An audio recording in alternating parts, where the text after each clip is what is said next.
बिस्मिल्लाहिर्रहमानिर्रहीम। अस्सलाम वालेकुम। मैं उसामा जाहिद हूँ और आप देख रहे हैं मेरा ऑफिशियल फेसबुक यूट्यूब चैनल।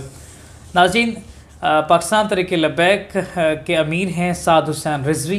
उनकी क़यादत में पाकिस्तान बचाओ मार्च जारी है और उनका शाहाना अंदाज़ और अलग तरह का अंदाज़ यकीनी तौर पर पाकिस्तान की सियासत में एक नया तरह का अंदाज़ है। कभी वो जीप पर नज़र आते हैं, कभी घोड़े पर नज़र आते हैं, कभी बग्घी में नज़र आते हैं और कभी साइकिल पर नज़र आते हैं, कभी मोटरसाइकिल पर नज़र आते हैं।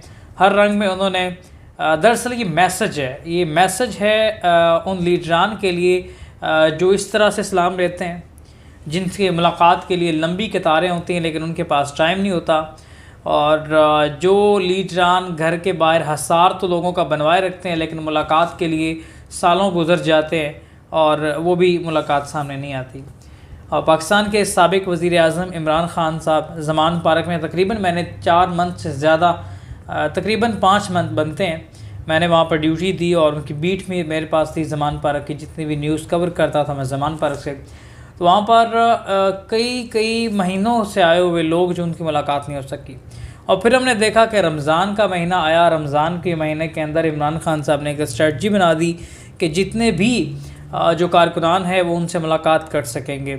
उसका उन्होंने ये बनाया कि अफ्तारी इमरान ख़ान साहब के वो साथ करेंगे, तो उसके लिए उन्होंने पासेस का सिस्टम जारी कर दिया कि पासेस होंगे, पास जिसके पास होगा उसकी एंट्री होगी। अब हुआ ये कि यहाँ भी करप्शन की तारीख़ें रकम कर दी गई, जिसका मैंने व्लॉग में ज़िक्र किया, बाकायदा मैंने उसको एक्सपोज़ किया और उसके मुकम्मल सबूत भी लेकर आया वहाँ से, और मैंने अपने न्यूज़ चैनल पर बाकायदा उसको ऑन एयर भी करवाया, ब्रेकिंग भी दे चुके हैं हम इस पर, जिसमें हमें धमकियाँ भी मिल चुकी हैं। तो उन्होंने मुलाकात के लिए टिकट रख दी। अब इसे हम यही तो कह सकते हैं ना, अब पास आपका 1,000 का 2,000 का बाहर पास बिक रहा है, जिसने ख़ान के साथ जाके अफ्तारी करनी है। अफ्तारी करना एक इस्लाम के अंदर मुक़द्दस अमल है और मुसलमान जो लोग हैं बड़े शौक़ व जज्बे के साथ, बड़े दीद के साथ मुसलमान भाइयों को अफ्तारी करवाते हैं। और लेकिन यहाँ पर क्या हो रहा है कि उम्मत मुस्लिमा के लीडर के साथ अगर आपने अफ्तारी करनी है तो आपको 200 का पास चाहिए होगा, दीगर सूरत में आपको अफ्तारी की इजाज़त नहीं होगी। अब देखें, पाकिस्तान तहरीक लब्बैक के जो अमीर हैं उनका बड़ा खूबसूरत अंदाज़ था कि आवाम के अंदर घुल मिल गए। और मैं शुरू से ये बात करता आ रहा हूँ कि मेरा उनसे नज़रियाती तौर पर काफ़ी चीज़ों पर इख्तलाफ था, क्योंकि अभी तक मैं उनसे जो है मिला नहीं हूँ। हो सकता है कि वो इख्तलाफात मिलने से उनसे सवालात करूँगा इंशाल्लाह, अगर मुलाकात का टाइम मिला तो हम उसको दूर करेंगे। लेकिन यहाँ पर चीज़ ये है कि कम उम्र में उनको जमात की कमान मिलती है, उस जमात की कमान को लेकर वो आगे चलते हैं, उसको लीड करते हैं। लेकिन इसके बावजूद कि वो अपने बाप के बाद इस पार्टी की जो लीडिंग उनके सपुर्द की गई उसको तनकीद का भी निशाना बनाया गया। कहा गया कि इनसे सीरियस जो हैं और सीनियर इस जमात के हवाले से कारकुनान मौजूद हैं जो सब जमात को सीरियसली तौर पर लेकर आगे बढ़ सकते हैं। तो ये मोरूसी जमात कहलाएगी अगर हम साद हुसैन रिजवी को टाइम देते हैं। लेकिन इसके बावजूद उन्होंने इन तमाम खदशात को, इन तमाम अफवाहों को गलत साबित करते हुए जमात को लीडिंग रोल किरदार अदा करते हुए आला सतह पर इसको मनवाया।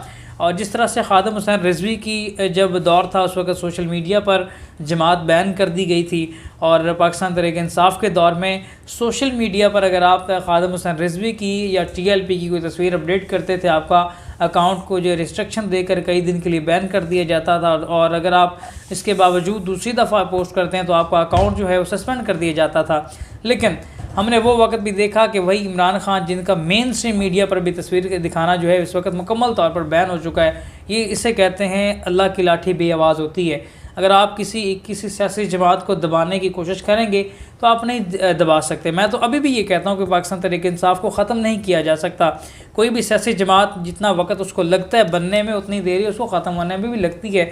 अगर उसको मुकम्मल तौर पर ख़त्म कर भी दिया जाए तो कुछ ना कुछ बाक़ियात इदारों में और पीछे बच जाते हैं।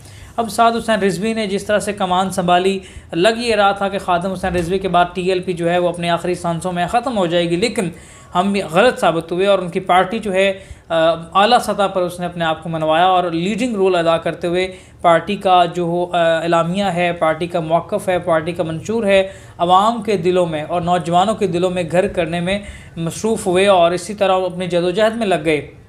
जो भी उन्होंने मुतालबात आवाम के साथ वादे किए, पेट्रोल की कीमतों की अगर बात उन्होंने कम करने की बात की है तो पेट्रोल की कीमतों के भी उन्होंने कम कर ली। पाकिस्तान बचाओ मार्च के दौरान ही हुकूमत ने जो है काफ़ी हद तक जो है पेट्रोल में पाकिस्तानी अवाम को कंसेशन कर दी थी।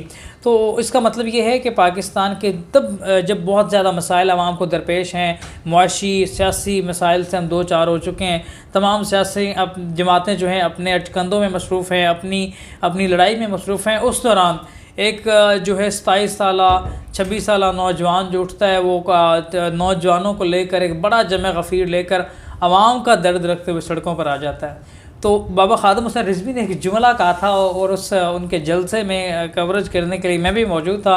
उन्होंने कहा था कि मीडिया की मजबूरी बन जाएगी कि हमें दिखाएंगे, हमें बेच तो दिया जाता था उनकी कवरेज के लिए, लेकिन ऑन एयर नहीं होते थे। लेकिन आज वाकई वो दिन मैं अपनी नज़रों से देख रहा हूँ कि मीडिया की मजबूरी है साद हुसैन रिजवी को कवर करना।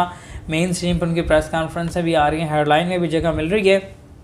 दरअसल ये होता है शौक़, जज्बा और हुब्बुल वतनी की एक मिसाल, जिसमें आप आवाम को अपने दिलों के साथ जोड़ने में लग जाते हैं और इसमें कामयाब हो जाते हैं।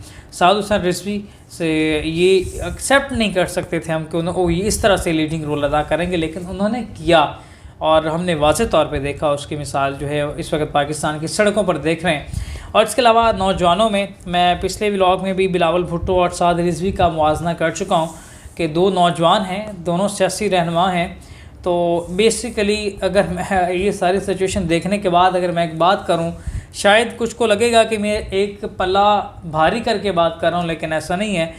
मैं पहले बता चुका हूँ कि मेरी साद हुसैन रिजवी से अभी तक कोई मुलाकात नहीं है और बिलावल भुट्टो से भी अभी तक कोई मुलाकात नहीं है। बिलावल भुट्टो के बाबा जो हैं आसिफ अली जरदारी और खादिम हुसैन रिजवी, दोनों से मेरी मुलाकात है।